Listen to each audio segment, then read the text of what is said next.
Hi, thanks for joining us today. We're going to be going over square roots. And we're going to start with the definition. So a square root is the result of multiplying a number by itself. And a square root is represented by a radical symbol. So that radical symbol looks like this. You've probably seen that in the past. You may not have known what it was called. And so the square root of 25, that number that you're going to square root, goes underneath that radical symbol. So the square root of 25 is where we have to think what times itself equals 25. And in this case, it's going to be a whole number. And so 5 times 5 equals 25. So the square root of 25 is 5.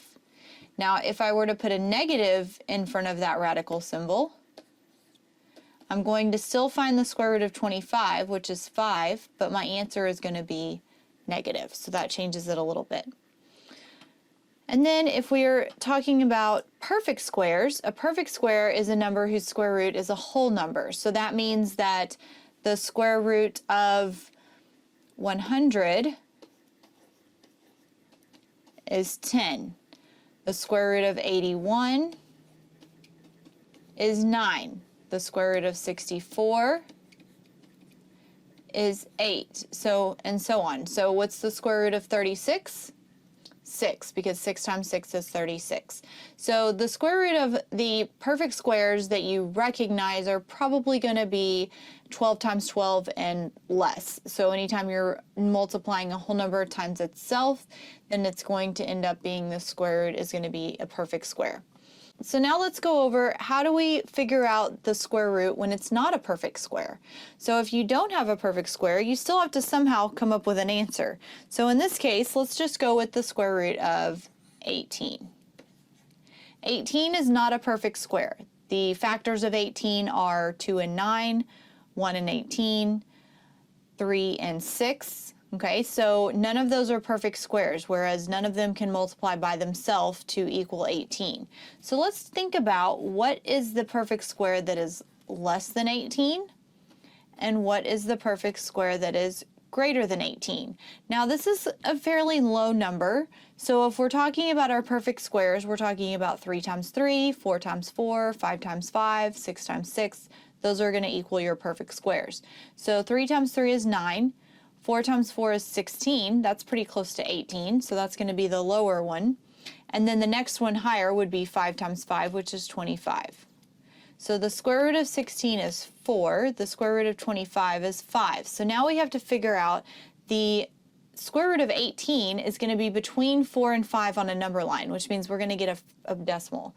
So I have 4 as my whole number, and then since it's between 4 and 5, it's going to be 4 point something. Now, we aren't finding the exact answer, so this is an approximation, which means my equal sign is going to be a little squiggly equal sign. So now let's look at what we have here. We have 18, 16, and 25. 18 is definitely closer to 16 than 25, so it's going to be less than a half, which was 0.5.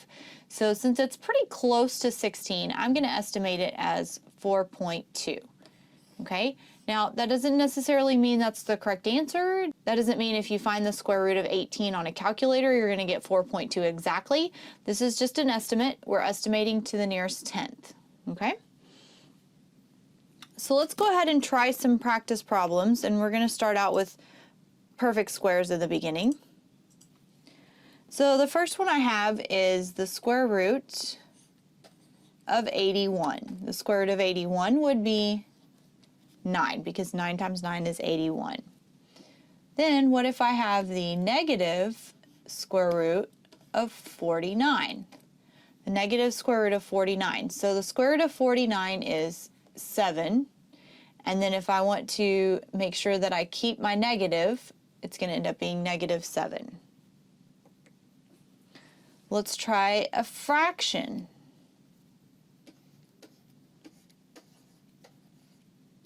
All right, so because the square root symbol is over the entire fraction, I'm actually going to find the square root of the numerator and the denominator.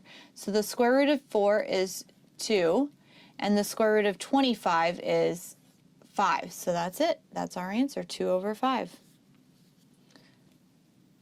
Next one, I have negative square root of 49 over the square root of 64. Now this one's a little bit different because now my square root symbol is not over the numerator and the denominator, but I'm still going to square root both of them because they have the radical symbol over them. The difference is the numerator now has a negative and the denominator does not. So the square root of 49 is 7, and we're going to keep that negative. And then it goes over the square root of 64, which is 8. So my answer is negative 7/8. So let's try a couple of problems where we don't have a perfect square.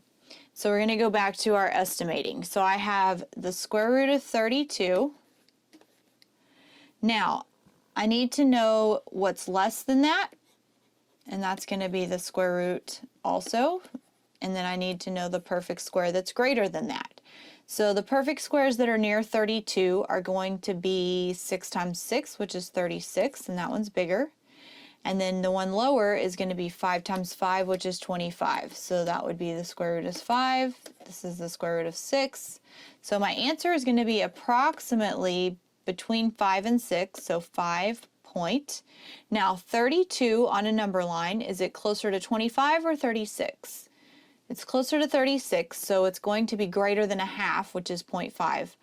So I'm going to estimate it to be maybe around 5.7. Okay, so let's try one more. If I have a negative square root of 95, now we're getting a little bit bigger. So my higher square root and my lower square root, I've got to figure out. So 95, number higher than that that's a perfect square is 100. Number lower than that that's a perfect square is 81. So that's 9, and this one equals 10. So my answer is approximately between 9 and 10. So it's 9 point something. 95 is closer to 100 than 81, so I'm going to estimate this one at about 9.8. And then we need to look back at our original problem and remember to bring over our negative. So this one is approximately negative 9.8. So that's how you're going to work through. Perfect squares are a little easier because you know it's going to be an exact whole number. If it's not a perfect square, you can estimate, and depending on what the instructions say, you might have to estimate to the nearest tenth. You might have to estimate with a mixed number. So go ahead and give them a try yourself. If you want some more practice problems, you can see the link below, and join us again for our next lesson. Have a great day.